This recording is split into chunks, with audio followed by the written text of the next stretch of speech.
የነቢያት ጾም እንግዲህ አሁን ነገ ይጀምራል። ጾማችሁ የማታውቁ ሰዎች መጾም አለባችሁ። ዘንድሮ ረስታችሁትም ድንገት ልትበሉ ያሰባችሁም ሰዎች ካላችሁ ጾሙን ተጠብቃላችሁ። በመጀመሪያ የነቢያት ጾም ከሰባቱ አጽዋማት አንዱ ነው። የአዋጅ ጾም የሚባሉት 7 አጽዋማት አሉ። ከዛ ሰው ደግሞ በፈቃዱ የሚጾመው ጾም ይኖራል። እንደ ጳጉሜ ወይም ደግሞ ዘመነ ጽጌ ላይ ሰዎች ሊጾሙ ይችላሉ። ይሄ የሚነገር ጾም አይደለም፣ የራስ ነው፣ የግል ነው። 7ቱ ግን የአዋጅ ናቸው። ከዛ ውስጥ አንዱ የነቢያት ጾም ነው። ነቢያት ጾመዋል። ለምን ጾሙ? ክርስቶስ ሆይ ውረድ መጥተህ አድነን፣ ከድንግል ተወልደ አድነን እያሉ ሲጾሙት ነበር። እኛ ለምን እንጾማለን? ሁለት አብይ ነገር። አንድ ከነቢያት ጋር ወዳጆች ስለሆንን እንተባበራለን። ከነበሩት ነቢያት ጋር ሁሉ እንተባበራለን፣ አንድ መሆናችን እናሳያለን።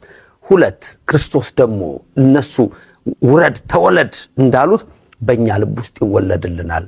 ለስም አጠራሩ ክብር ምስጋና ይግባው። ስለዚህ የነቢያት ጾምን ከሰባቱ አጽዋማት አንዱና ዋናው ነው። ፍቅር አጎንብሶ ጥላቻ ቀና ሲል እውነት አቀርቅሮ ውሸት ቆሞ ሲዝል ከሰው በላይ ገዝፎ ገንዘብ ጌታ ሲሆን ክረምት ዝናብ ጠፍቶ በበጋ ሲጠልቀን የአህያው ሽማ ጅማውን ሲጀምር አይጥ ድመት ወዳ ስትኳትን በፍቅር የፍየል ወጠጤ ከነብር ጋር ሲኖር በአንበሳ ፓርቲ ላይ ስትታደም ጊደር ገዳይ ተቀምጦ ሟችሎት ሲመጣ ከተፈጥሮ መስመር ከሕጉ ከወጣ ጊዜ ነው አትበሉ ጊዜ ተጠናቋል። የዘመናችን ሕግ በቃ ተፈጽሟል። ቤተሰሪ በስቶ ሲንጋጋ ያያችሁ የጊዜውን መድረስ ምን ነው ዘነጋችሁ። ስንታየው ሀብታሙ እንዳዘጋጀው፣ በለጠ ሸቴ ዘሀገረ ኢትዮጵያ እንዳቀረበው።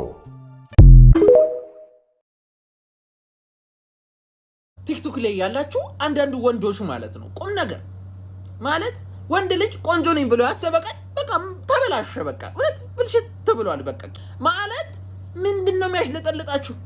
ቲክቶክ ላይ ይመጡ ነው ቅንድቡን ይሰቅላል፣ ከዛ እንደዚህ ነገር ይላል። ሊፕሲንክ ነው ደግሞ ሊፕሲንኩን ደግሞ አችል ምንድነው የሚያሽለጠልጥ? እንዲ ቆለጠን እንዲ መንቀለው ማውረድን ጥላ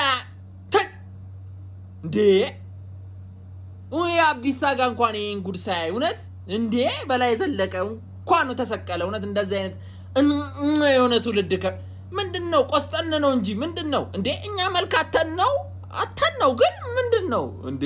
ቢያንስ አንሽ ለጠለጥማ እናንተ መልካለኝ እንዴ?